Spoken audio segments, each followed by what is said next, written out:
예수 사랑은 기쁨 내 맘속에 내 맘속에 내 맘속에 주 예수 사랑 기쁨 내 맘속에 내 맘속에 있네. 나는 기뻐요 정말 기뻐요 주 예수 사랑 기쁨 내 맘에. 나는 기뻐요 정말 기뻐요 주 예수 사랑 기쁨 내 맘에. 존재 없네. 예수 안에서 예수 안에서 예수 안에서 이제는 존재 없네. 예수 안에서 예수 안에서 없네.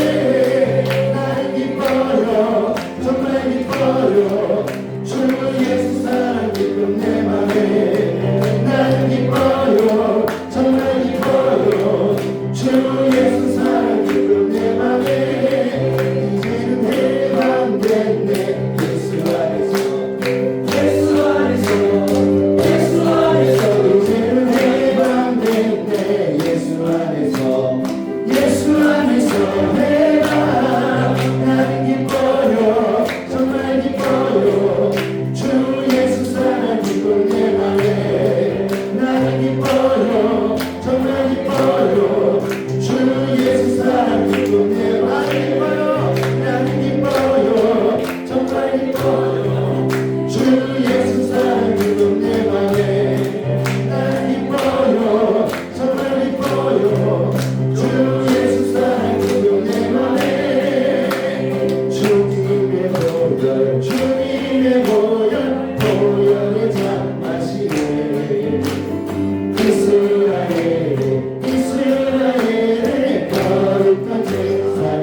성령의 폭포수 주님 안에서 승리는 내 것일세. 주님의 보혈 보혈의 장가시네. 이스라엘의 거룩한 제사같이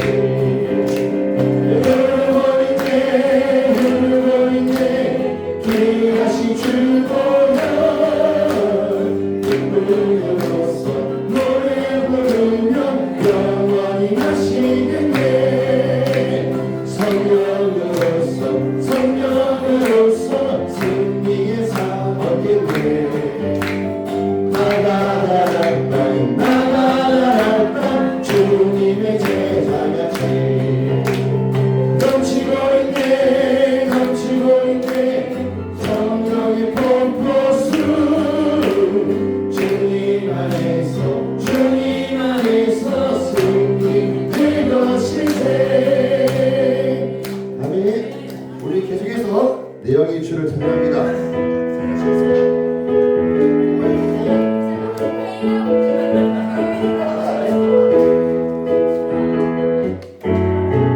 내영의 주를 찬양합니다. 내영의 주를 찬양합니다. 내영의 주를 찬양합니다. 내영의 주를 찬양합니다. 내 영이 주를 찬양합니다. 내 영이 주를 찬양합니다. 내 영이 주를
기뻐하라 나의 영혼아 감사하라 손을 들고 송축하라 주를 향해 외치라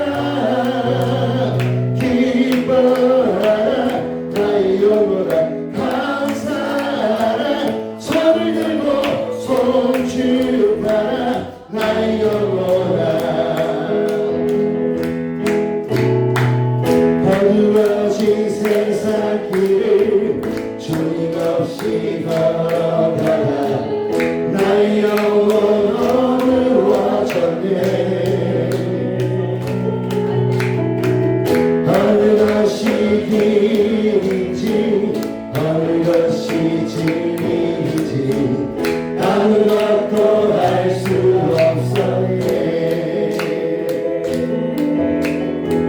주님 없이 살아가는 모든 삶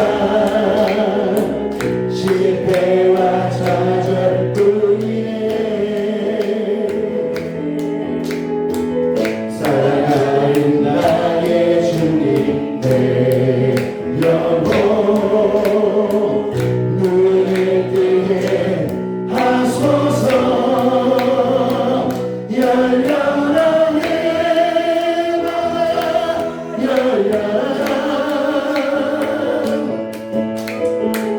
눈을 뜨게 하소서 죄악으로 어두워진 나의 영혼을 나의 눈을 뜨게 하소서 아무것도 할 수 없고 아무것도 볼 수 없고 아무것도 들을 수 없네 세상에서 바라보면 이리저리 헤매일 때 사랑하는 주님 만났네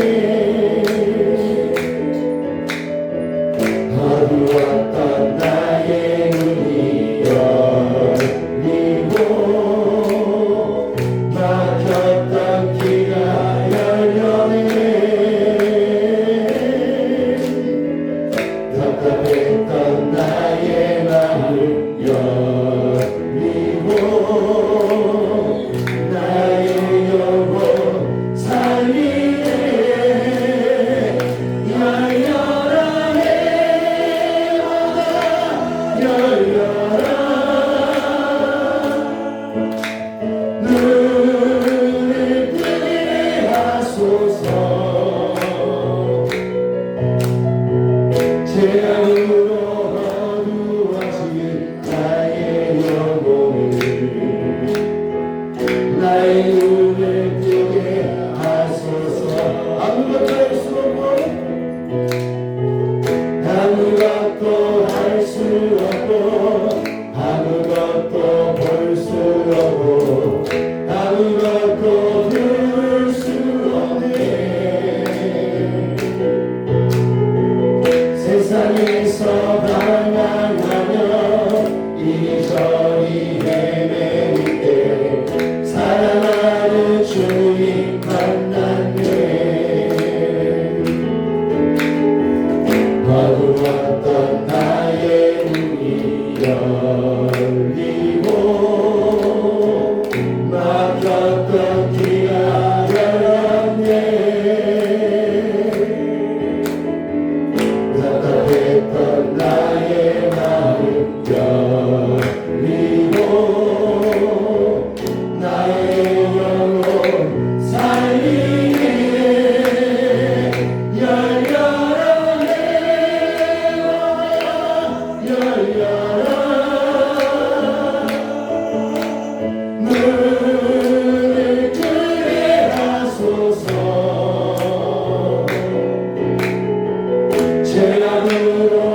우리 계속해서 삶의 예배 함께 진행하시겠습니다.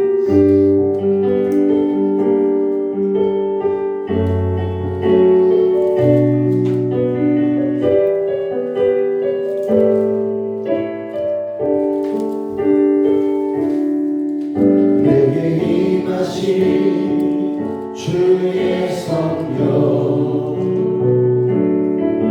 날 새롭게 하사 다스리시네 오직 주만이 나의 생명 참소하 오 주여 나 인도하소서 주를 예배하니 나의 힘되고 주라 동행하니 내 기쁨 되니 오직 주님만 바라보며 살리라 오직 주만 위해 내가 살리라 내 삶으로 주를 예배합니다 온 마음으로 주만 경배합니다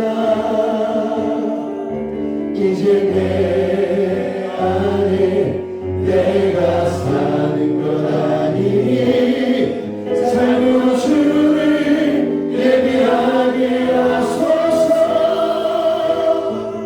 나의 삶이 예배가 되고 예배하고 내 삶이 되니 우리 주님이 원하시는 예배가 내 안에 이루어지게 하소서 내게 임하신 주의 성령 날 새롭게 하사 다스리시네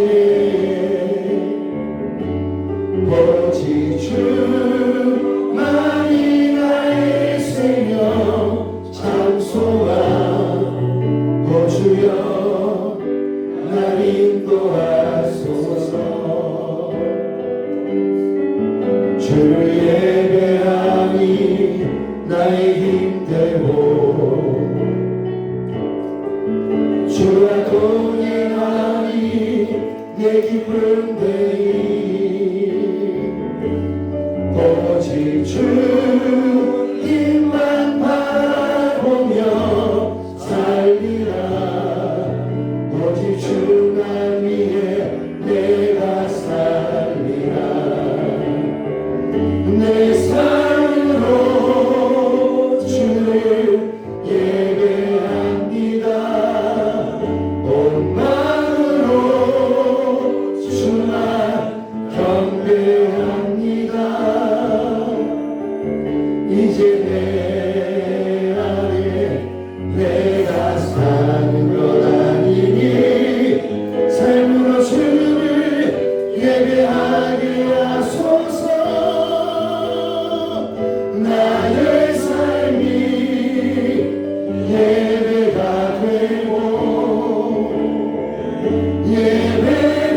나의 삶이 예배가 되고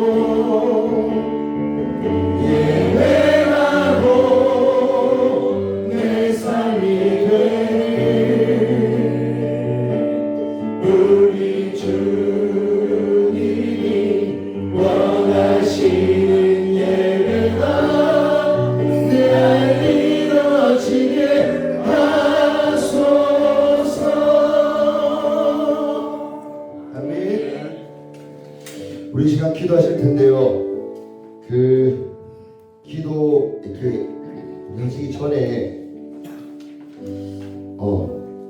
하나님은 저에게 되게 이렇게 많은 어떤 이런 영감을 좀 주시는 것 같아요. 사실은 그냥 이렇게 또 어떤 뭐 준비를 안 했다는 아니었지만 이게 찬양을 하고 이런 내 삶으로 우리의 삶이 예배가 되자라는 말씀을 드리고 싶었습니다. 근데 이제 어뜻하지 않게 우리 애들이 나왔었고 그러면서 뭐 할 때 저야 또 우리 애들이고 뭐 이렇게 하고 또 뭐 얘들이 뭘 하든 딱히 방해가 안 되니까 저는 되게 좋다 즐겁다 여겼는데 막상 딱 찬양을 부르는데 순간 생각이 혹여나 예배인데 예배 자리인데 애들 나와서 장난치고 뭐 하는 것들이 조금 너무 예배를 쉽게 여기는 거 아니야?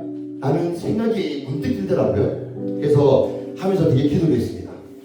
저는 찬양하면서 얘들을 봤을 때 어떤 느낌이었냐면 얘들이 의도가 어땠던가요? 얘들 마음은 되게 신이 나서 찬양하는 거였어요. 진짜 얘들이 표현할 수 있는 걸로 찬양을 하는 거였고 어쩌면 우리가 옆에 사람들이 신경이 쓰이고 뭐해서 사실 속마음은 막 이렇게 춤추고 표현하고 싶은데 그러지 못했던 거 아닌가 라는 생각들이 많이 들었어요. 그래서 그래도 예배의 어떤 시간들인데 애들이 너무 막하게 드는 거 아니야 라고 혹 생각하신다면 그래도 이 시간 우리 기도하고 또 예배하실 때에 그런 마음들이 했으면 좋겠어요. 그냥 이 모습 또한 하나님이 기쁘게 받아주신 모습이라 생각해 주셔서 애들이 어떤 날에 나와서 막 이렇게 하더라도 하나님이 기쁘게 받으신 찬양으로 여겨주셨으면 좋겠고 저 또한도 마찬가지로 애들이 막 이렇게 날뛸 때도 이 모습 또한 하나님이 그래도 기쁘게 받아주실 거라는 마음으로 찬양을 예배했으면 좋겠습니다. 그게 이 삶의 예배인 것 같아요. 우리 삶 속에서 막 정죄돼서 이러니까 이렇게 해야 돼, 야 너희는 이러니까 이렇게 해야 돼 보다 진짜 이 삶의 순간순간들이 다 예배의 시간들이 되었으면 좋겠고 하나님이 생각되는 시간이 되었으면 좋겠고 그런 우리 교회가 또 그런 우리 모두가 되었으면 좋겠습니다. 지금 예배를 위해서 또 이러한 삶의 예배를 드릴 수 있는 우리가 되게 달라고 다 같이 동서로 기도하시겠습니다. 하나님 아버지 감사합니다. 감사하시다. 하나님 아버지 이런 어떤 모습으로 하나님 아버지 우리가 어떤 모습으로 하나님 아버지 우리의 모습들이 예배가 되었으면 좋겠습니다. 우리 시간들이 정말 예배의 모습들이 되었으면 좋겠습니다. 우리가 느끼는 모든 삶들이 하나님 아버지 예배의 모습들이 되었으면 좋겠습니다. 하나님 아버지 우리가 예배를 공헌히 받아주시옵시고 하나님 아버지 예배를 공헌히 받아주시옵시고 우리가 살아가는 모든 순간들이 정말 이렇게 멋있는 예배의 시간들이 되도록 하나님 축복하여 주시옵소서. 하나님 아버지 날마다 영을 내가며 정말 하나님 함께 살아갈 수 있도록 주시옵소서. 영을 다해서 예배가 되고 우리의 삶이 하나님의 복에 받으신 예배가 될 수 있도록 하나님 우리 축복하여 주시옵소서.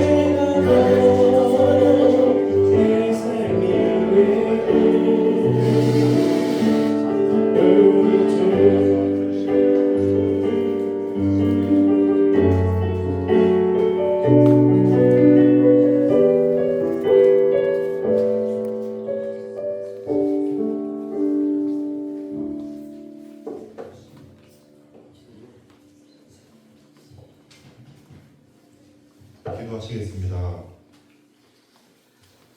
사랑과 은혜가 풍성하신 하나님 아버지, 오늘도 저희를 거룩한 예배의 자리로 불러주시네 감사드립니다. 지난 한 주간도 하나님 품 안에서 지켜주시고 인도해 주신 은혜에 감사드리며 우리의 삶이 늘 주님의 은혜 안에 있음에 감사드립니다. 그러나 저희가 살아가면서 하나님보다 세상을 더 의지하고 하나님의 말씀보다 우리의 생각을 우선시했던 연약함과 죄를 이 시간 고백하오니 용서하여 주옵시고 예수 그리스도의 보혈로 죄를 깨끗게 하사 다시 새 마음으로 하나님 앞에 서게 하여 주시옵소서. 하나님 아버지, 특별히 지난주부터 진행 중인 대신방을 위해 기도합니다. 목사님과 사역자들에게 성령의 충만함과 건강을 허락하여 주시고 신방하는 모든 가정마다 하나님의 은혜가 임하게 하여 주사 가정마다 말씀과 기도로 새롭게 세워지게 하시고 그동안의 어려움과 아픔이 있다면 주님의 위로와 회복의 은혜가 임하게 하여 주옵소서. 대신방을 통하여 교회와 성도들의 믿음이 더욱 굳건해지고 서로 사랑하며 섬기는 공동체가 되게 하여 주시옵소서. 우리의 가정이 하나님을 중심으로 세워지고 자녀들과 모든 가족들이 주님 안에서 믿음으로 성장하게 하여 주옵소서. 또한 우리 제자 삼는 교회가 에서뿐만 아니라 창원 지역 전체의 빛과 소금 역할을 감당하게 하시고 하나님의 제자를 삼는 교회로 하나님의 귀한 도구로 사용하여 주옵소서. 어려운 가운데 있는 성도들을 기억하시고 주님의 치유와 회복의 손길로 함께하여 주옵소서. 오늘 드려지는 예배 가운데 성령 하나님께서 함께하시어 찬양과 기도와 말씀 가운데 하나님 한 분만 인강받으시길 원합니다. 교리교육 인도하시는 전도사님께 성령의 능력과 지혜를 더하여 주셔서 우리 모두가 하나님의 교리를 깨닫고 삶 속에서 순종하며 살아가게 하여 주옵소서.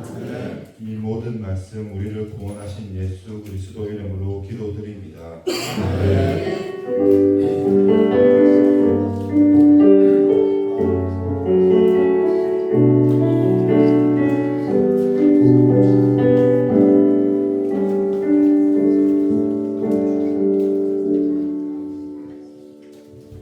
반갑습니다.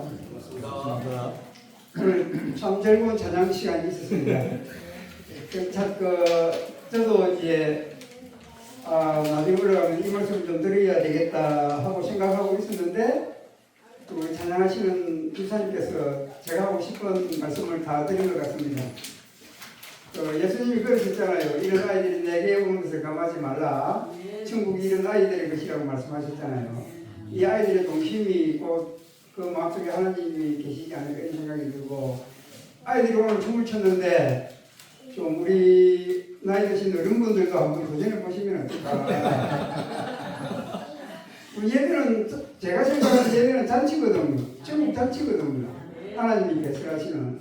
그럼 초대받았으면 춤 정도로 춰줘야 되지 않겠습니까? 춤 정도. 오늘 그 예생이가 춤을 추는데 막 춤이 아니더라고요. 나름대로 서사가 있고, 춤이 있고, 끝이 있고, 흐름이 있고 그렇더라고요. 아주 보기 좋았습니다. 안수사님, 선사님들도 화이팅 하시기 바랍니다. 오래간만에 하니까 또 좀 이상하기도 한데, 오늘 맞죠? 먼저 우리 본문을 한번 읽어보도록 하겠습니다. 오늘 본문은 마태복음 16장 13절에서 19절 말씀입니다.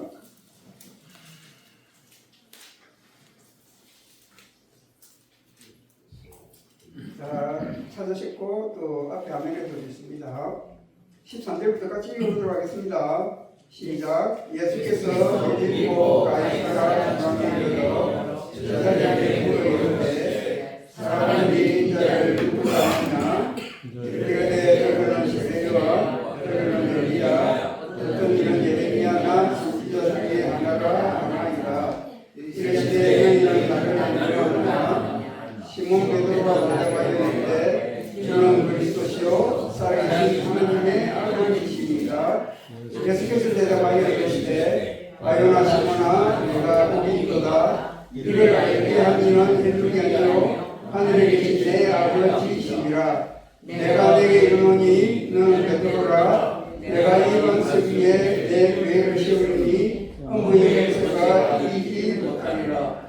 내가 천국 열쇠를 내게 주리니 내가 땅에서 무엇이든지 빌면 하늘에서도 뵐 것이요 내가 땅에서 무엇이든지 풀면 하늘에서도 이리라 하시고 이에 제자들에게 경고하사 자기가 그리스도인 것을 아무에게도 이루지 말라 하시니라. 아멘. 오늘 제목은 우리가 지금 뭐하고 있는지는 알죠? 우리가 어디까지 가야 되고 지금 우리가 어디쯤 서 있는지는 아시겠죠? 지금 우리는 사도신경을 하고 있고 사도신경은 성부, 성자, 성령 하나님에 대한 고백인데 첫 절인 성부 하나님에 대한 고백은 했고 오늘은 이제 두 번째 예수님, 성부, 성자 하나님 그 예수님에 대하여서 우리가 공부를 하고 있는데 이제 두 번째 시간입니다. 첫 번째 시간 했고 지금 두 번째 시간입니다. 그래서 그 예수님에 대한 처음의 고백, 성자 예수님에 대한 고백이 어떤 거냐면은 그 외아들 우리 주 예수 그리스도를 믿사오니 이거거든요. 그래서 예수님은 누구신가에 대해서 우리가 공부를 하고 있는데 이제 기억을 넘겨서 봅시다. 예수님은 누구신가? 예수님은 지난 시간에 우리가 공부를 했습니다. 구원자, 그리스도, 독생자, 주인데 지난 시간에는 우리가 구원자에 대해서 공부를 했습니다. 그래서 예수님은 유일하고 완전하신 구원자다. 그리고 예수님의 뜻이 마태복음 1장 21절에서 나타내신 것처럼 자기 백성을 그들의 죄에서 구원할 자이다. 그러니까 간단하게 이야기하면 예수님은 구원자다.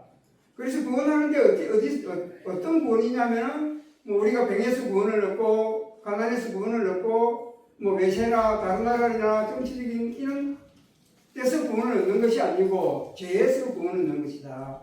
인생의 가장 저주 가운데 있고 비참한 가운데 있는 이유는 가난에서도 아니고 못 배워서도 아니고 죄 때문에 그렇다. 그래서 예수님이 이 땅에 오셔서 우리를 구원하시는 것은 우리를 죄에서 구원하기 위해서 오셨다고 하셨고 죄에서 구원받으면은 하나님의 백성이 된다는 까지 말씀을 해드렸습니다. 그래서 우리가 구원을 얻는 데는 예수님 한 분만으로 충분하고 또 예수님의 그 구원은 완전하시다고 말씀을 드렸습니다. 그래서 완전하고 유일하신 구원자가 예수님이십니다.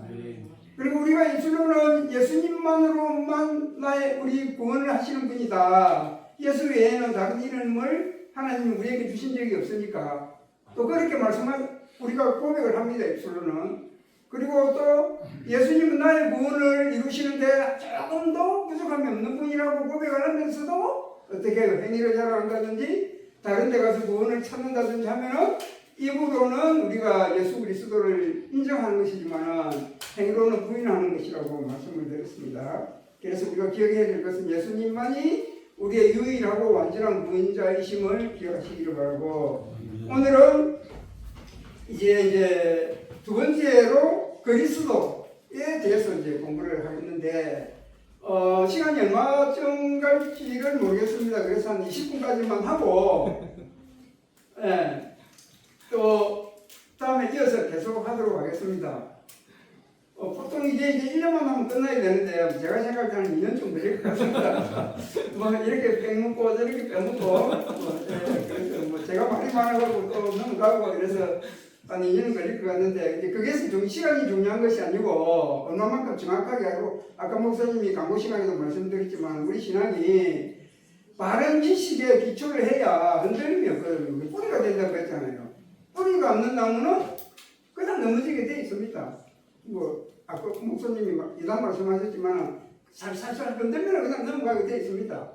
그런데 뿌리가 깊숙이 박혀 있는 우리 신앙은 여지간해서 다른 뭐 이런 외부의 공격이나 사탄의 공격이 와도 끝이 없는 거 아니겠습니까? 그래서 뭐 지루하실지도 있고 또 맛있는 음식을 먹어서 배도 불러서 또 그럴 수도 있고 그렇더라고요. 뭐 혈당 스파이크인가 해서 식사하고 나면은 또 식곤증이 생기는 이유가 그 혈당 때문에 그렇다더라고요.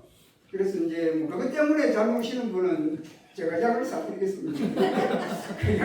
혈당을 낮추셔서 이제 조금도 좀 쫓아내고 이렇게 좀 인내를 가지고 해봤으면 좋겠다는 생각이 듭니다. 오늘 그래서 이제 그리스도에 대해서 알아보겠는데 우리는 이제 그리스도라는 말을 잘 안 씁니다, 그죠? 그리스도라고만은 잘 안 씁니다. 그래서 이제 그런데 성경을 읽어보면은 그리스도라는 말이 참 많이 나옵니다. 그래서 우리 보통 성경을 읽어보면은 예수님, 뭐 예수 그리스도, 그리스도 예수 또 뭐가 있죠? 기억나는 대로 한번 생각해 보십시오. 성경이 이게 특히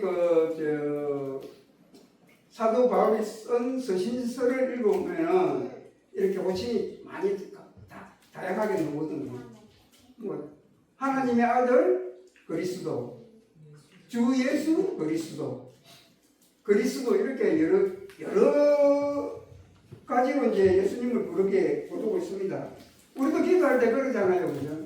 어떤 사람은 예수님 이름으로 기도합니다 하고 또 어떤 분은 우리 주 예수 그리스도 이름으로 기도합니다라고 말하고 또 우리 사랑하는 목사님께서는 구주 예수 그리스도 이름으로 기도합니다 하고 그러잖아요. 그럼 이거 뭡니까 도대체? 뭐가 맞고 뭐가 틀린 것이고 그러면 우리는 정확하게 어떻게 무슨 용어로 기도를 해야 되는 것입니까? 그럼 성경에는 바울이 그렇게 여러 가지 편의 편지 글로 서신서를 써서 보냈는데 어떤 경우에는 예수님을 예수라고 부르고 어떤 경우에는 예수님을 예수 그리스도라고 부르고 어떤 경우에는 그리스도 예수라고 부르고 하나님의 아들 예수라고 부르기도 하고 그냥 그리스도라고도 부르는데 무슨 차이가 있는 겁니까? 차이가 없는 겁니까? 없는데 왜 사도 바울은 그렇게 여러 가지로 불렀을까요? 생각 안 해보셨습니까? 생각은 해봤습니다.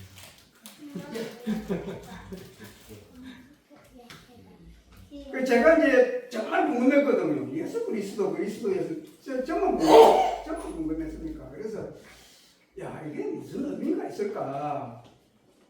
그러면 제가 궁금하면 저보다 더 똑똑하고 살 깊은 분들은 더 많았을 거잖아요, 그죠? 그러면 분명히 학자들은 연구를 해서 기록으로 남겼을 텐데 아무리 찾아봐도 우리 집에 신앙 서적들이 굉장히 많고 학문 서적이 많은데도 찾으니까 못 찾겠더라고요. 별 유념을 안 했는지 모르겠는데 그리고 뭐 AI 요즘에는 그렇게 보여주대요. 검색을 하면은 한 군데도 안 나오더라고요. 그런데 우리가 성경을 읽어보면 느끼는데 미묘한 차이는 있는 것을 좀 발견하게 됩니다. 좀 예수 그리스도라고 이야기하면은 예수님의 쭉 이제 사도신경을 하다 보면 우리가 공부를 하게 될 텐데 인성을 좀 강조할 때는 예수 그리스도라고 하고 예수님은 인성과 신성을 동시에 가지신 분이시잖아요. 그리고 그리스도 예수는 좀 예수님의 신성을 강조하는 게 용어다. 그리고 이제 그리스도는 오늘 공부하겠지만은 좀 사역적인 면을 강조할 때에 그리스도라는 말을 씁니다. 그런데 이제 우리는 보통 신앙책을 하는데 아무렇게나 써도 됩니다. 예수 그리스도 해도 되고 그리스도 예수 해도 되고 다 해도 됩니다. 기도할 때도 예수님의 이름으로 기도합니다 해도 되고 예수 그리스도 이름으로 기도합니다 해도 됩니다. 근데 어떤 검색을 하다 보니까 어떤 분은 예수님의 이름으로 기도합니다. 그거는 부족하다. 예수 그리스도 이름으로 기도해야 맞다고 하는데 그것도 틀린 이야기고 그냥 아무렇게나 하면 됩니다. 하면 되는데 중요한 것은 여기서 조금 더 붙이자면은 이제 예수님의 이름으로든지 예수 그리스도의 이름으로든지 기도의 끝에는 하였습니다 하면 안 됩니다. 항상 합니다로 해야 됩니다. 그 하였습니다라는 종전의 의미가 있잖아요. 끝냈다 기도. 합니다는 진행형을 의미하거든요. 그럼 우리 신앙에서 기도는 끝입니까? 진행입니까? 끝입니까? 진행이잖아요, 그죠? 항상 기도하고 끝없이 기도하고 죽을 때까지 기도해야 되는 거니까 그런 의미로 기도하였습니다 보다는 기도합니다라는 말이 맞고 그리고 이제 우리가 예배 기도를 대표 기도할 때에 기도를 하잖아요, 그죠? 우리 성도님들은 잘 하시는데 뭐 어떻게 하든지 괜찮습니다. 그런데 이제 웅변조를 한다든지 연설적으로 하면 안 됩니다. 그런 분들이 많이 계시잖아요, 장로님들 중에서. 평소 하던 대화의 목소리와 기도할 때의 목소리가 다르고 뭐 언성도 다르고 다 다르잖아요. 그렇게 하면 안 되고 그냥 겸손한 마음으로 하나님께 하는 그렇게 해야 되는데 뭐 연설을 하듯이 한다든지 뭐 웅변을 한다든지 그런 식으로 하면 안 될 것 같습니다. 그래서 예수 그리스도와 그리스도 예수의 차이는 별 차이가 없고 왜냐하면 예수 그리스도를 그러니까 예수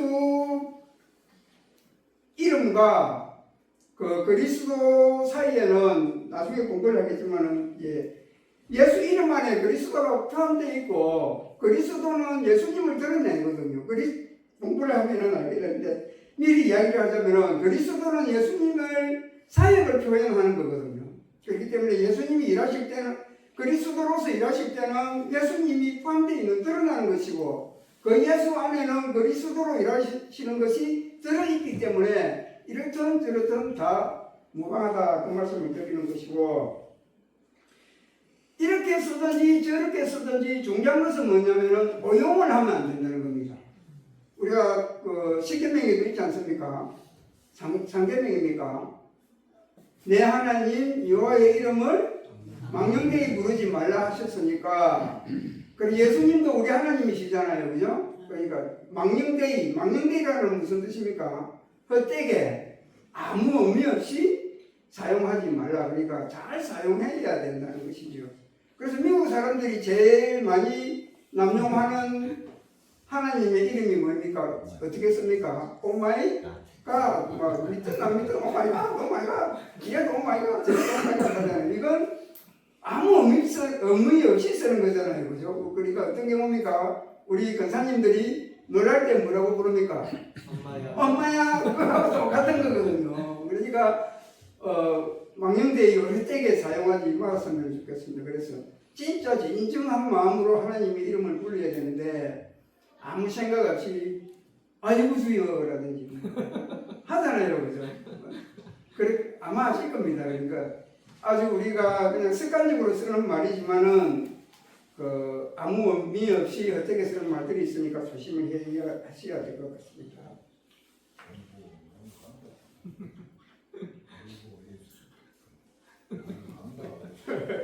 아이고 감사해. 나는 감당 못합니다. 그 초상집에 가면 자주 드리는 것 있습니다. 자 이제 그리스도에 대해서 공부를 해보도록 하겠습니다. 그리스도는 이제 기름 부음을 받은 자라는 뜻입니다. 그리스도는 헬라어입니다. 헬라어. 그리고 메시아도 많이 들어보셨죠, 그죠? 메시아는 히브리어입니다. 두 개가 같은 말입니다. 그러니까 원래는 메시아였는데 이 메시아의 음을 빌려서 헬라어로 표현한 게 그리스도입니다. 네, 그래서 뜻은 기름 부음을 받았다라는 뜻이고 우리가 아는 것처럼 구약 시대에 부음을 받은 사람은 선지자, 제사장, 왕은 임명될 때에 기름을 부어서 바로 임명을 하거든요. 그 출애굽기에 보면은 아론을 제사장으로 세울 때 간유를 가지고 머리에 부어서 표시를 드러내는 거잖아요. 그래서 이 기름을 붓는 행위는 임명한다는 이야기고 이것은 거룩하게 구별했다, 성별했다는 의미로 기름을 붓는 것입니다. 그래서 우리가 예수님을 그리스도라고 부를 때는 이 예수는 성자 하나님의 이름을 예수라고 부르는 것이고 이 그리스도는 성자 하나님의 사역을 표현할 때에 그리스도라고 이야기를 하는 거거든요. 그래서 예수 그리스도 하면은 그 이름과 그 사역을 동시에 이야기할 때 예수 그리스도라고 하고 그래서 예수는 그 이름은 신분을 의미하는 것이고 사역은 일하신다는 뜻이거든요. 우리도 사역자 한다는 건 일하는 사람이잖아요. 그래서 사역은 일한다는 이야기입니다. 그래서 예수님은 성부 하나님이 임명하시고 성령으로 기름 부음을 받으신 분입니다. 그래서 그 참고 말씀을 보면은 하나님이 보내신 이는 하나님의 말씀을 하나니 이는 하나님이 성령을 한량없이 주시니라.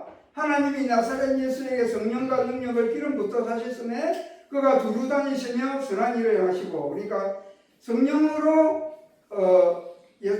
예수님은 부음을 받았다는 이야기입니다. 그래서 예수 그리스도 하면은 예수의 뜻이 뭐라고 했습니까? 우리를 구원하실 분 간단하게 이야기하면 구원자라는 이야기고 그러면 그리스도는 어떤 거냐면 사역이잖아요. 그러면 무엇은 어떤 사역일까요? 우리를 구원하시기 위한 일들을 하신다는 것이죠. 그죠? 그래서 하나님은 예수님을 그리스도로 임명하시고 우리에게 보내신 이유는 이 특별한 일, 구원하시는 일을 시키시도록 그리스도로 임명하시고 보내셨다는 이야기입니다. 그래서 우리가 예수 그리스도로 고백할 때는 우리를 구원하실 자가 우리를 위하여 친히 일하시는 분이라는 그 고백이 담겨져 있습니다. 그래서 우리가 항상 예수 그리스도라는 말을 입술로 고백할 때는 이 예수님이 나의 그리스도시고 나의 구원을 위하여서 친히 일하시는 분이라는 그 믿음으로 그 고백으로 예수 그리스도라고 이름을 불려야 할 것입니다. 그래서 그러면 이제 예수님이 이렇게 우리를 위하여서 친히 일하시는 분인데 예수님은 어떤 방식으로 어떻게 우리를 위하여 일하시는지를 한번 보도록 하겠습니다. 그래서 그리스도가 기름 부음을 받았다고 말씀을 드렸는데 구약의 선지자, 제사자, 왕으로서의 직분을 예수님이 가지시고 그 사역을 감당하시는 것입니다. 그래서 그리스도의 세 가지 직분은 선지자, 제사장, 왕의 직분으로 우리의 구원을 위해서 일하시는 분이십니다. 그래서 이 세 가지 직분을 그리스도의 삼중직이라고 표현합니다. 삼중직은 세 개가 겹쳐져 있다 그런 이야기입니다.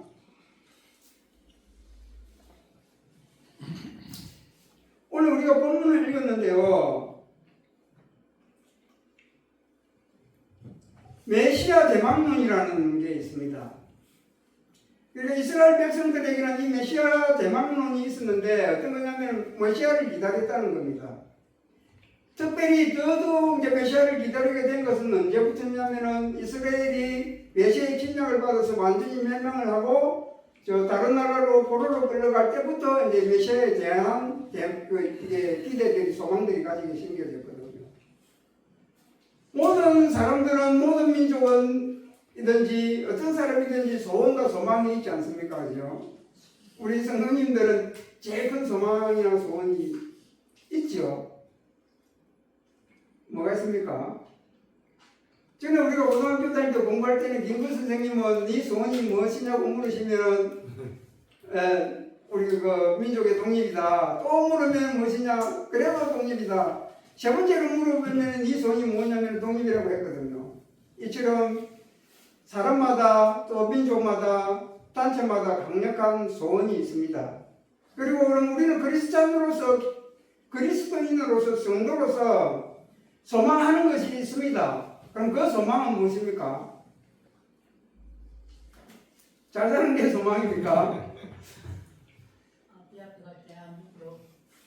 저 소망은 네. 아버지 앞에 아버지가 부르실 때에 그때에 아버지 앞에 갈 때 부럽지 않은 것입니다. 네. 그럼 지금 우리가 기다리는 것은 무엇을 기다리고 있습니까? 예수님을 기다리고 있지 않습니까? 그렇죠? 그러니까 모든 신자들은 공통적으로 어떤 소망이 있어야 되냐면 예수님의 재림에 대한 소망이 있어야 됩니다. 그리고 예수님이 이 땅에 다시 오셔야 우리의 구원이 완성이 되고 하나님 나라에서 우리가 들어가서 영광스러운 모습으로 변화될 수가 있으니까 누구든지 예수 그리스도를 나의 주로 고백하는 사람은 예수님의 재림에 대한 소망으로 충만해야 됩니다. 내가 끝까지 천국 가겠다는 그런 소망으로 살아야 됩니다. 이것이 없으면은 우리의 믿음은 반쪽 믿음이라고 해야 됩니까? 아무것도 아닐 수가 있습니다. 그래서 이스라엘 백성들도 이렇게 이제 메시아가 오시면은 우리를 완전히 변화시켜 주실 것이다. 메시아의 침략에서 정치적인 상황에서 우리를 구원해 주실 것이고 경제적인 상황에서도 우리를 구원해 주실 것이고 또 예배도 회복되게 해 주실 것이라는 그런 믿음이 있었습니다. 이건 제 이야기가 아니고요. 성경을 읽어보면은 기록이 잘 되어 있습니다. 누가복음 3장 15절에는 백성들이 바라고 기다렸다 했습니다. 모든 사람들이 요한을 그리스도신가 신중히 생각하니 그러니까 백성들이 바라고 기다리는 분은 누구라는 겁니까? 그리스도라는 겁니다. 이 이야기가 어디냐면 요한은 세례 요한을 이야기하거든요.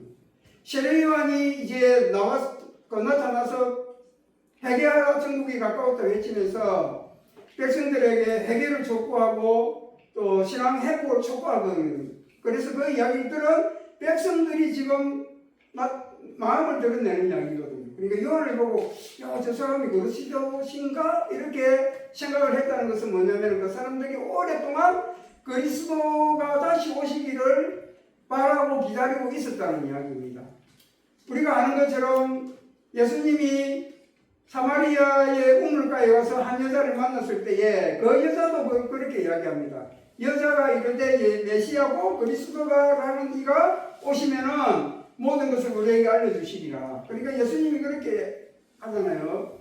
그 여자가 예수님에게 선지자입니까? 그러니까 남편을 데리고 오라. 지금 살고 있는 남편도 네 남편이 아니지 않느냐. 그러니까 당신은 선지자로소이다. 이렇게 이야기하잖아요. 그래서 이야기하는 게 이 산에서도 말고 저 산에서 예루살렘에서도 말고 예배할 곳이 따로 있다고 하더이다.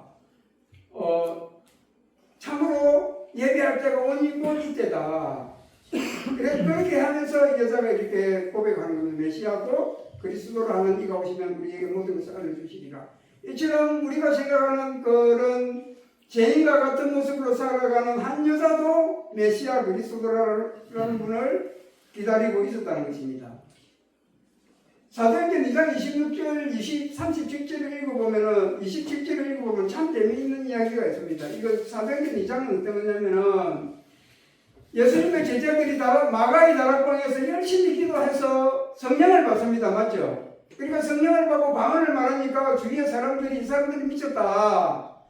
아침부터 술을 취해가지고 있다. 이렇게 이야기할 때 베드로가 나서서 이야기합니다. 이것은 술 취해서 그런 것이 아니고 하나님이 약속하신 성령을 우리에게 부어주셔서 우리가 성령으로 말한다고 이야기하면서 수많은 사람들에게 이제 설교를 하는 거죠. 설교를 하는 주가 뭐냐면은 너희들이 이 예수님이 오셨는데 너희들이 예수님을 죽였다는 겁니다. 그런데 이스라엘은 온전한 확신할지니 하게 되겠습니다. 예수님이 죽으시고 3일 만에 부활하셨다는 것을 말하죠. 그리고 이 이야기를 하는 겁니다. 그런즉 이스라엘 온 집은 확신할지니 너희가 십자가에 못 박은 이 예수를 하나님이 주와 그리스도가 되게 하셨다고 말했습니다. 만일에 이 이야기를 저 로마에 믿지 않는 사람들에게 사도 베드로가 설교했다면 그 설교를 들은 로마 사람들의 반응은 어떻겠습니까? 뭔 하나도 못 알아들었을 것 같아요. 그런데 이 설교를 하니까 이 말을 들은 사람들의 반응이 어떠냐면 27절에 그들이 이 말을 듣고 마음에 찔린다고 했습니다. 그러니까 죽인 것 때문에 마음에 찔리는 것보다는 우리가 죽인 그 예수가 그리스도라는 말에 대해서 마음이 찔리기 시작하는 겁니다. 그래 이때까지 우리가 기다렸던 분이 예수 그분이 그리스도신데 우리는 그것도 모르고 그분을 죽였다는 것이거든요. 그러니까 마음에 찔려가지고 그럼 우리가 어찌할고 이렇게 반응이 나타나는 거거든요. 그러니까 이스라엘 사람이라면 적어도 모든 사람들은 이렇게 메시아에 대한 그 기다림과 소망이 있었다는 것을 이야기해 주고 있습니다. 좀 이해가 되십니까? 네. 이 다음에 이야기는 이제 아시겠죠? 그 회개하고 이제 하게 된 것입니다. 그래서 이제 오늘 선지자만 하면 시간이 될 것 같습니다. 이제 세 개를 해야 됩니다. 선지자이신 그리스도, 제사장이신 그리스도, 왕이신 그리스도를 해야 되는데 오늘은 이제 우리의 큰 선지자이신 그리스도에 대해서 이야기하고 마치도록 하겠습니다.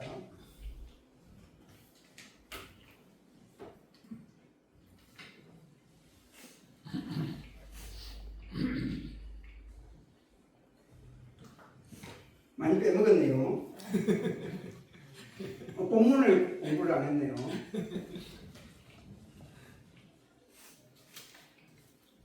그리고 우리가 성경을 읽고 말씀을 들을 때에 좀 수동적으로 듣고 읽으면 좀 곤란하다는 생각이 드는 게, 이제 우리 오늘 요즘 성경 읽기를 해가지고 많이 읽잖아요. 이제 다독도 중요하거든요. 많이 읽는 것도 중요하지만은 정확하게 읽는 것도 중요합니다. 그래서 성경은 읽을 때에 읽는 것도 중요하지만은 묵상도 중요합니다. 그러니까 그 말씀을 읽고 마음에 어떤 감동을 받았을 때에 반드시 묵상을 해야 됩니다. 이게 무슨 뜻인지, 하나님 여기서 나에게 무슨 말씀을 하시는지를 캐치를 하고 넘어가야 됩니다. 그냥 소설책 읽듯이 그냥 푹 지나가면은, 물론 안 읽는 것보다는 좋지만은 더 유익되는 것은 묵상을 많이 하셔야 된다는 것이고, 그와 더불어서 암송도 하시면 더 좋을 것 같다는 생각이 듭니다. 오늘 우리가 읽었던 본문에는 어떤 거냐면은, 가이사라 빌립보로 지나갈 때 예수님이 자신의 모습에 자신이 누구이신지에 대해서 제자들에게 물어보는 장면이 나오거든요. 그래서 이제 말씀을 하면 대답을 해줍니다. 그래서 들으는 세례 요한이라고 하는 사람들도 있고, 엘리야라고 하는 사람들도 있고, 선지자 중에 하나라고 하는 사람들도 있다. 그러면 이렇게 말하는 이 사람들은 다 예수님에 대해서 소문을 다 들었을 것이고, 또 어떤 사람들은 예수님이 하시는 일을 다 목격했을 것입니다. 그죠? 그러니까 우리 12명의 제자들도 다 보았을 것이거든요.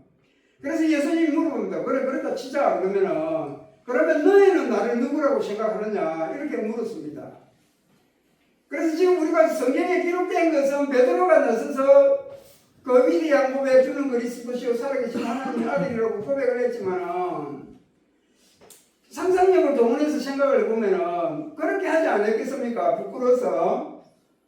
우리 오늘 애들이 춤춘 것처럼 처음에는 시작 못했던 것처럼, 야 네가 해라 네가 해라. 뭐 똑똑한 사람도 있을 거 아닙니까? 마태 같은 분들은 조금 똑똑하지 않았을까요? 그래서 네가 똑똑하니까 네가 대답해봐라. 뭔 소리야 야 요한아 네가 해라. 네가 제일 막내 아이가. 우리 이름은 아들부터 하는 일이다. 이거 네가 해봐라. 이렇게 막 했을 거 아닙니까? 그런데 이제 베드로가 대답을 하는 것이죠. 의견이, 그래도 네가 제일 예수님하고 가깝다 아이가. 그리고 네가 제일 경험하고 시시하잖아. 네 무대 본 거 다 할 때는 틀려도 예수님이 네 보고 별 이야기 나무라지 않을 것이니까 네가 대답해봐라. 그래서 아마 대답하지 않았을 거라는 생각이 들거든요. 그래 제자들도 다 봤다는 겁니다. 예수님이 이 땅에 오셔가지고 귀신도 쫓아내시고 말씀 사역도 하시고 병자도 고치시고 무리로 걸어 다니시기도 하시고 귀신도 쫓아내시고 수많은 이적과 기적을 행하신 분을 보고 생각을 안 했겠습니까? 그죠? 그냥 무작정 아이고 좋아라 봐주니까 따라다니고 500의 예를 통해서 막 뚝지고 물 하니까 따라다니고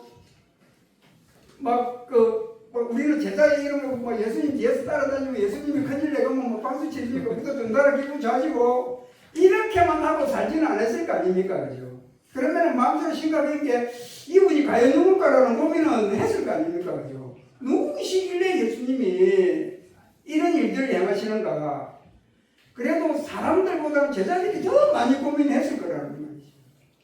그런 결과물로 나온 것이 오늘 이 고백이고, 예수님이 말씀하시는 것은 이것이 헬릭으로 네가 알게 된 것이 아니라는 거죠. 그러니까 네가 머리가 뛰어나서 공부를 잘해서 연구를 잘해서 좋은 스승을 만나서 이것이 알게 된 것이 아니고 하늘에 계신 내 아버지가 가르쳐 주신 것이다. 한마디로 말하면 성령님이 역사하셔서 알게 해주셨다는 거예요. 우리도 마찬가지인 겁니다. 성경을 읽을 때 꼭 기도하고 읽어야 되는 것이 내 힘으로 내 머리로 내 지혜로 성경을 읽으려면 이해 절대 못합니다. 왜냐하면 그 성경은 성령님이 지으신 지은이가 성령님이시잖아요. 그죠? 그러면 제일 좋은 것은 무엇입니까? 지은 사람한테, 쓴 사람한테 물어보는 게 제일 좋은 거잖아요. 어떤 사람들이 그러대요. 차가 고장나면 차 만든 사람이 제일 잘 고친다고. 그러니까 읽을 때 항상 기도하셔야 됩니다. 가르쳐 주십시오. 깨닫게 해주십시오. 인도해 주십시오. 내가 가장 그 부족한 약점을 말하면서 도와주시기를 간구하면서 성경을 읽으면 도움이 훨씬 기도하시면은 성령님이 그 순간순간은 아니더라도 어떻게 해서든지 깨닫게 해주시는 것을 느끼게 되거든요. 제가 세신살 때는 이 성경이 제가 신학을 하기 시작한 게 성경이 이해가 돼서 신학하러 갔더라고요. 그런데 아무도 안 가르쳐 주더라고요. 교수님들이 가서 성경에 대해서 아무도 안 가르쳐 주더라고요. 그래서 이제 기도하면서 하는데 모르는 거는 자꾸 내놓고 고민도 하고 뭐 이렇게 하면은 반드시 하나님은 가르쳐 주셔요. 어떻게 가르쳐 주시냐면은 설교 시간을 통해서 그 본문을 목사님이 해석해 주시기도 하고, 방송을 듣는데 어느 목사님이 설교를 통해서 해석해 주시기도 하고, 그리고 성도들끼리 대화하는데 그 말씀이 해석이 되어 오기도 하고, 그래서 반드시 하나님은 해석을 해 주십니다. 가르쳐 주시거든요. 그래서 그런 마음으로 삼하면서 읽었으면 좋겠다는 생각이 들고요. 어디 하다가 말았습니까? 예, 이제 그래서 이렇게 메시아 기다리던 이 메시아의 첫 부분으로 이제 선지자이신 그리스도를 합니다. 5분만 하도록 하겠습니다.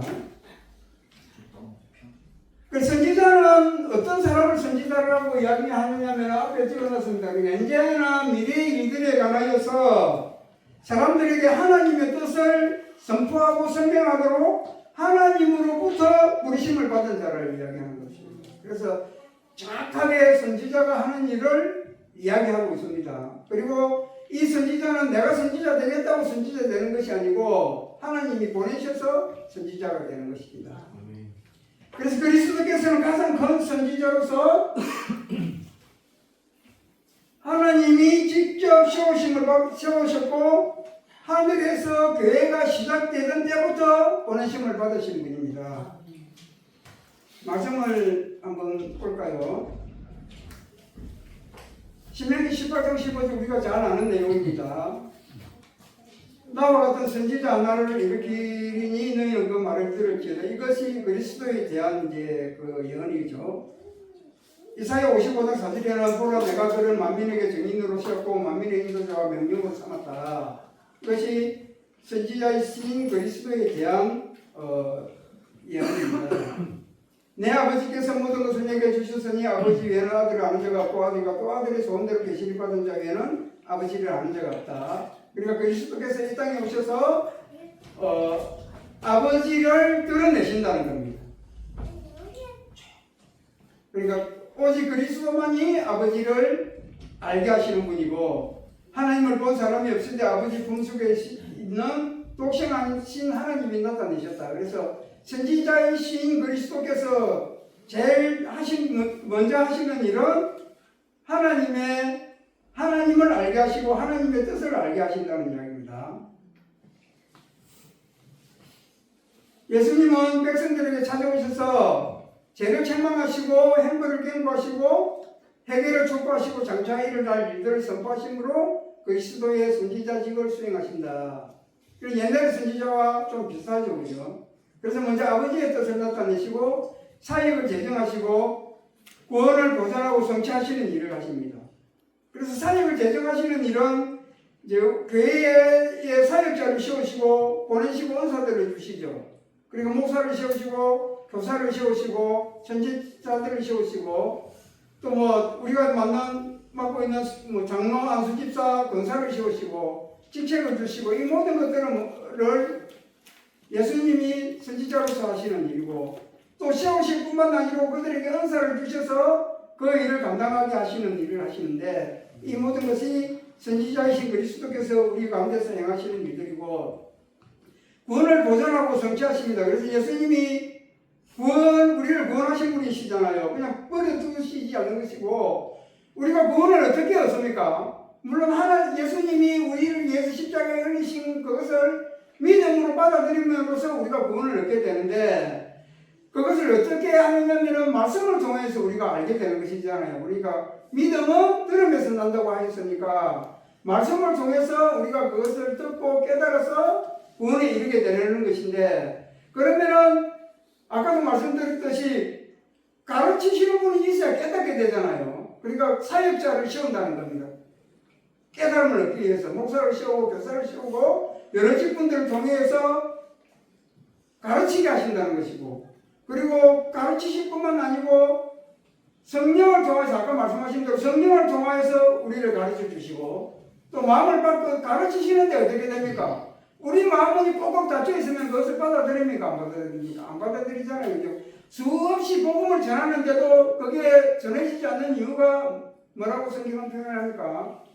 어둠의 세력이 그것을 딱 막고 있기 때문에 복음을 전해도 안 전해지는 것이거든요. 그런데 마음을 밝히고 감동을 시켜서야 그 말씀을 받아들이고 우리가 예수 그리스도를 영접할 수 있듯이 하나님이 주시는 하나님의 뜻과 하나님의 계획과 하나님의 말씀들을 우리가 들을 수 있는 것은 성령님께서 마음을 열어주시고 감동을 시키셔서 믿게 되고 또 믿음은 거기서 끝나는 것이 아니고 순종하게 하신다는 겁니다. 그래서 끝까지 구원을 이루어가게 하시는 분이시라는 겁니다. 이것이 선지자이신 그리스도께서 하시는 일이십니다.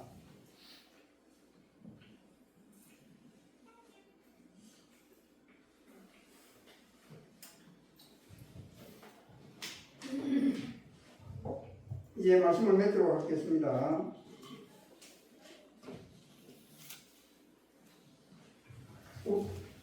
너무 많이 넘어갔네요. 그래서 예수님은 이제 뭐니 해도 예수님은 우리가 예수님과 우리 사이에서 가장 중요한 것은 구원이지 않습니까? 그죠? 구원이 없으면은 아무것도 안 되는데 그러니까 예수님은 우리 구원에 관한 것을 가장 먼저 이야기하십니다. 그 비밀을 이야기하시고 하나님을 알게 하시고 하나님의 뜻을 온전하게 계시해 주시고 그래서 예수님이 이 땅에 계실 때 어떻게 하십니까? 뭐 산상수훈이라든지 여러 가지 말씀이나 설교를 통해서 하나님에 대한 뜻을 온전히 우리에게 이야기해 주시는 것이고 그리고 이제 성천하신 이후에는 어떻게 우리에게 또 말씀을 하십니까? 꿈에 나와서 말씀하십니까? 아니면 뭐 기도 중에 말씀하십니까? 그런 것도 있지만 어떻게 말씀과 성령으로 우리에게 가르쳐 주시죠. 하나님의 뜻을. 그래서 우리가 성경을 읽을 때에 하나님의 뜻을 이해하게 되고 하나님이 어떤 분이신지를 알게 되잖아요. 그래서 이렇게 예수님은 하늘에서나 또 땅에서나 영원히 어디서든지 그 선지자직을 수행하고 계십니다. 우리가 혹 실수하고 넘어갈 수 있는 것이 어떤 것이냐면은 예수님은 이제 선지자로서 하신 일은 다 했다 라고 생각하는데 그렇지 않다는 것이거든요. 예수님이 3년 동안의 공생애 동안에는 직접 이 땅에서 선지자로서 우리에게 말씀했었고 지금은 하늘에서 하나님 보좌 우편에서 우리에게 말씀과 성령으로 우리에게 지금도 계속 말씀해 주시는 선지자이심을 믿어야 될 것입니다. 결론을 맺겠습니다. 선지자이신 그리스도께서 오늘도 우리와 함께 해주시고 우리가 영원한 구원을 이루도록 계속해서 말씀을 선포해 가십니다. 가장 중요한 것은 우리가 그리스도께서 우리의 선지자이심을 믿고 우리에게 꼭 필요한 말씀을 날마다 공급해 주신다는 것을 기억하고 또 그분의 음성에 귀 기울이고 또 말씀을 읽고 묵상하는 일에 전념해야 될 것이라고 생각합니다. 우리 다 같이 찬양을 한번 해보도록 하는데요. 좀 이 말씀하고도 관련이 있을 것 같기도 해서 이 곡을 한번 불러보았으면 좋겠습니다. 그래서 좀 기쁘게 즐겁게 우리 구원의 기쁨과 감격으로 한번 찬양하도록 하겠습니다.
이 시간 우리 짧지만 한 1분만 기도하도록 하겠습니다. 항상 그리스도인 선지자께서 우리에게 말씀하여 주셔서 감사하고 매일매일 그 음성에 귀 기울이고 그 말씀의 인도함을 따라 살아갈 수 있도록 우리 마음을 열어주시고 감동하여 주시기를 원합니다. 그래서 그 말씀이 우리의 믿음이 되게 하여 주시고 영원한 구원에 이르는 순종이 되게 하여 주시기를 원하고 우리 제사삼동교회가 말씀이 충만한 교회 되게 해주시라고 다 같이 기도하는 시간 가지도록 하겠습니다. 주 하나님 독생자 예수 날 위하여 보시옵네 내 모든 죄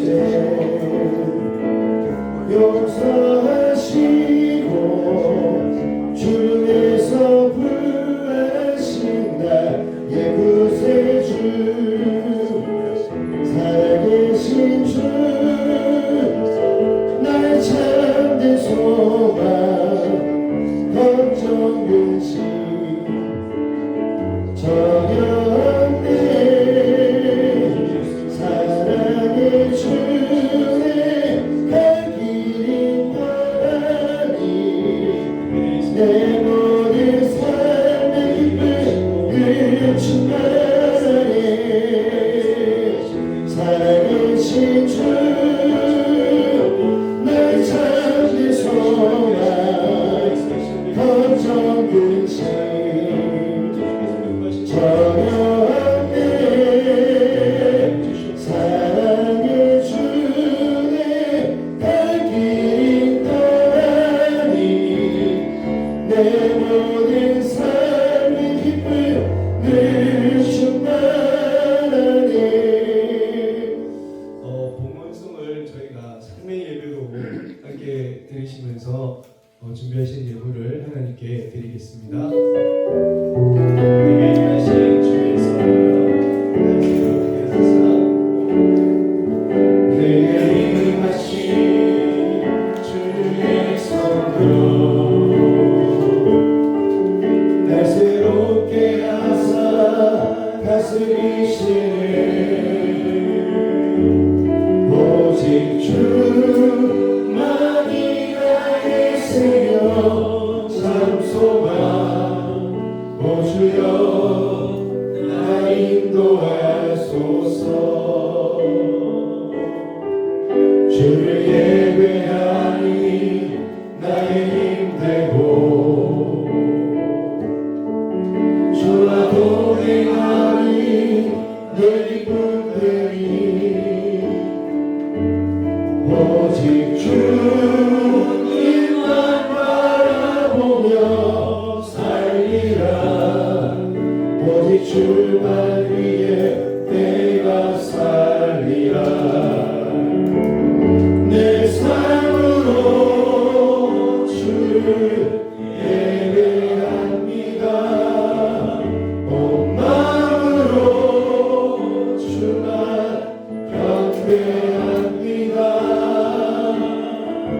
이제 내 안에 내가 사는 것 아니니 삶으로 주를 예배하게 하소서 나의 삶이 예배가 되고 예배하고 내 삶이 되니 우리 주님이 원하시는 예배가 내 안에 이루어지게 하소서. 아멘. 선지자 되신 예수 그리스도께서 오늘도 우리에게 말씀해 주시고 깨닫게 하시고 또 하나님의 말씀을 발견 깨닫게 해주시리라 믿습니다. 성령을 통하여 여러분에게 말씀하실 때에 그 말씀에 민감하게 또 반응할 수 있는 우리가 되길 원하고요. 광고 말씀은 제가 아침에 못 들었던 것 중에 하나가 4월 첫째 주 오늘 교회 전체적으로 그 청소가 있습니다. 대청소 4월 5일이 부활주일이어가지고 그때 첫 번째 주 원래가 기획부랑 재정부인데 그때는 이제 저희끼리 언론되어진 것은 딜레이 시키지 말고 스킵하자. 그래서 이제 연기하지 말고 그 주는 넘어가기로 그렇게 되어져서 그때 재정부하고 우리 기획부는 넘어가는 거니까 넘어간다고 안 오는 게 아니고 넘어가니까 와서 청소해야 됩니다. 알겠죠? 청소나 시간들을 저희가 또 말씀드리고 청소하고 나는데 뭐 있다 그랬습니까? 파김치 있다 그랬죠? 네, 파김치.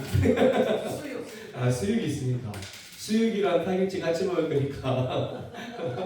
근데 4월 4일 날 대청소 있습니다. 함께 생각을 해놓으셨다가 함께 하시면 좋겠습니다. 혹시 다른 광고 있으십니까? 없으십니까? 네, 마치 못하고 붙인다고요? 예, 알겠습니다. 기도하도록 하겠습니다. 은혜로우신 하나님, 오늘도 저희가 교리 교육, 특별히 사도신경을 들으면서 예수 그리스도, 그리스도 예수, 구주 이러한 명칭들을 통하여서 보면서 또한 예수 그리스도의 이런 사역에 관한 이런 말씀들도 보면서 우리를 구원하신 예수님, 우리의 사역하시는 선지자들로서의 그리스도를 우리가 보고 또 하나님께서 말씀하실 때마다 성령으로 인하여서 깨닫게 되어지기를 우리가 배웠습니다. 하나님, 이 지식 위에 정말 저희가 굳건히 서게 하시고 무엇보다 성령의 은혜를 더하여 주셨기를 온전히 기도하는 우리들, 정말로 그 마음을 담아서 그 말씀을 인하여서 또 우리가 예물도 하나님께 드립니다. 하나님, 우리가 영의 지식도 더하여 주옵시고 육적인 건강도 더하여 주옵시고 그래야 영육 간에 하나님을 높이며 살아갈 수 있는 우리가 되어줄 수 있도록 은혜를 다하여 주시옵소서. 그래서 온전히 하나님께서 주시는 그 은혜와 복을 누리면서 살아갈 수 있는 우리에게 은혜 베풀어 주시옵소서. 지금은 우리 구주 예수 그리스도의 은혜와 그 크신 우리 하나님 아버지의 사랑하심과 우리에게 가르치시고 알게 하시는 성령의 은혜로우심이 온전히 바로 알고 올바른 뿌리 위에 그 지식 위에 살아가서 흔들림 없이 하나님의 백성으로 이 땅을 살아가기 원하는 우리 모두에게 지금부터 영원토록 함께 있을지어다. 아멘.